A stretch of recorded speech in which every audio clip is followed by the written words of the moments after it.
നമുക്ക് ആദ്യം മുസ്ലിം ലീഗിലെ ട്വിസ്റ്റിലേക്ക് ഒന്ന് പോകാം. മുസ്ലിം ലീഗ് നമുക്ക് നോക്കൂ, ഈ സ്ഥാനാർത്ഥി നിർണയം മുതൽ ഒരു പ്രശ്നവും ഇല്ലാതെ കാര്യങ്ങൾ നടത്തിയ പാർട്ടി ഏതാണെന്ന് ചോദിച്ചാൽ അത് മുസ്ലിം ലീഗ് ആയിരിക്കും. ആദ്യം തന്നെ അവരുടെ സ്ഥാനാർത്ഥി പട്ടിക വന്നു. അത് കഴിഞ്ഞ് തെരഞ്ഞെടുപ്പ് പ്രചാരണ സമയത്ത് ഒരു പ്രശ്നവും ഇല്ലാതെ മുന്നിൽ നിന്ന് നയിച്ചു. കോൺഗ്രസിന്റെ MLA-മാരെ പോലും വിജയിപ്പിച്ചു. ഇപ്പൊ ഈ മന്ത്രി സ്ഥലത്തിലേക്ക് വരുമ്പോൾ ഇപ്പോൾ ഒരു ട്വിസ്റ്റ് കേൾക്കുന്നുണ്ട്. അവസാന നിമിഷ ഈ ചർച്ചകളിൽ KM ഷാജിയുടെ പേര് വെട്ടിയതായാണ് അറിയാൻ കഴിയുന്നത്. KM ഷാജിക്ക് പകരം PK ബഷീറിനെയാണ് ഉൾപ്പെടുത്തിയത്. ഇതോടെ മലപ്പുറത്ത് നിന്ന് PK കുഞ്ഞാലിക്കുട്ടിയും PK ബഷീറും മന്ത്രിയാകും.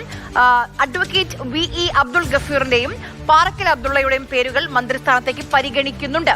നമുക്കൊപ്പം കോഴിക്കോട് നിന്ന് മുഹമ്മദ് ഷഹീദാണ് വിവരങ്ങളുമായി ചേരുന്നത്. ഷഹീദ്, ഇപ്പം 5 മന്ത്രിസ്ഥാനം ഉറപ്പിച്ചിട്ടുണ്ട്. അതിൽ PK കുഞ്ഞാലിക്കുട്ടി, N ഷംസുദ്ദീൻ നമുക്ക് ഉറപ്പിക്കാം. അത് കഴിഞ്ഞ് ബാക്കി 3 പേരിലാണ് ഇപ്പോൾ ഒരു കൺഫ്യൂഷനായി നിലനിൽക്കുന്നത്. ഈ എന്തുകൊണ്ടാണ് ഷാജിയുടെ പേര് അവസാന നിമിഷം ചർച്ചകളിൽ വെട്ടിപ്പോകാനുള്ള സാഹചര്യം?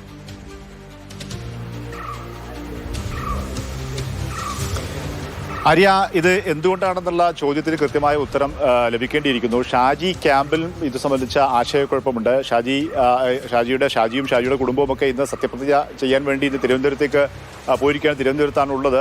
ഷാജിയുടെ ക്യാമ്പിന് ഇത്തരം ഒരു വിവരവും ഇതുവരെ ലഭിച്ചിട്ട്, പക്ഷേ മുസ്ലിം ലീഗിൻ്റെ ഒരു കേന്ദ്രത്തിൽ നിന്നും ഇങ്ങനെ ഒരു വിവരം വരുന്നുണ്ട് എന്നുള്ളതാണ് ഏറ്റവും പ്രധാനപ്പെട്ട കാര്യം. ലീഗ് രാഷ്ട്രീയത്തിൽ അത് വളരെ സുപ്രധാനവുമാണ്. കാരണം KM ഷാജിയെ, കാസർഗോഡ് മത്സരിക്കാനിരുന്ന KM ഷാജിയെ വേങ്ങരയിലേക്ക് കൊണ്ടുവരുന്നത് മുസ്ലിം ലീഗ് നേതൃത്വം, പ്രത്യേകിച്ചും പാണക്കാട് തങ്ങൾ തന്നെ ഇടപെട്ടാണ്. അന്ന് ഷാജിക്ക് നൽകിയ ഉറപ്പായിരുന്നു മന്ത്രിസ്ഥാനം ഉണ്ടാകും എന്നുള്ള കാര്യം.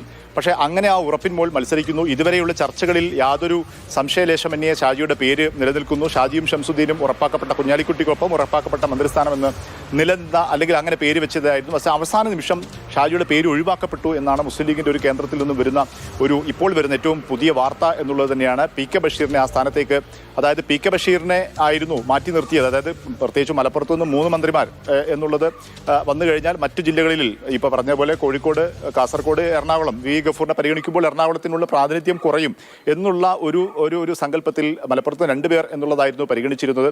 അങ്ങനെ വരുമ്പോൾ PK ബഷീറിനെ മാറ്റി നിർത്തുക, KM ഷാജിയെയും PK കുഞ്ഞാലിക്കുട്ടിയും മലപ്പുറത്ത് നിന്ന് വരിക എന്നുള്ളതായിരുന്നു കണക്കാക്കിയത്. പക്ഷേ അതിന് പകരം ഇപ്പോൾ KM ഷാജിയെ മാറ്റി PK ബഷീറിനെ ഇതിലേക്ക് മന്ത്രിസ്ഥാനത്തേക്ക് പരിഗണിക്കുന്നു എന്നുള്ള വാർത്തകളാണ് ഇപ്പോൾ പുറത്തു വരുന്നത് എന്നുള്ളതാണ്. പക്ഷേ അത് ഒരുപക്ഷെ ലീഗ് രാഷ്ട്രീയത്തിൽ ഏത് തരത്തിലായിരിക്കും അതിൻ്റെ പ്രത്യാഘാതം ഉണ്ടാകുക എന്നുള്ളത് നമുക്ക് പറയാൻ കഴിയുകയില്ല. പ്രത്യേകിച്ചും KM ഷാജി മന്ത്രിസ്ഥാനം ഉറപ്പിച്ചു എന്നുള്ളതാണ്. മുസ്ലിം ലീഗിൽ ഇപ്പോൾ രാഷ്ട്രീയത്തിൽ തന്നെ വലിയ അനുയായി വൃന്ദങ്ങളുള്ള ഒരു നേതാവ് കൂടിയാണ് KM ഷാജി. തീപ്പൊരി പ്രാസംഗികനാണ്.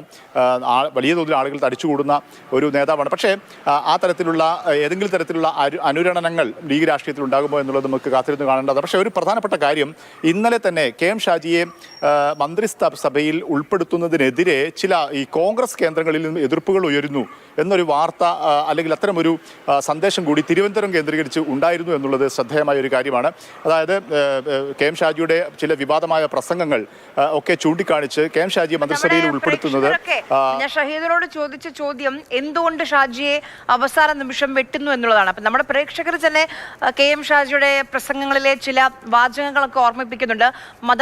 മതമാണ് പ്രശ്നമെന്ന് പറയുന്ന ആ വാചകങ്ങളൊക്കെ ഒരുപക്ഷെ മലയാളിയുടെ മനസ്സിൽ തന്നെ പതിഞ്ഞു പോയിട്ടുണ്ട്. അപ്പോൾ ഭാവിയിൽ അതൊരു പ്രശ്നമായി വന്നേക്കാം എന്നുള്ളൊരു മുൻകരുതൽ കൂടിയാണോ ഷഹീദ?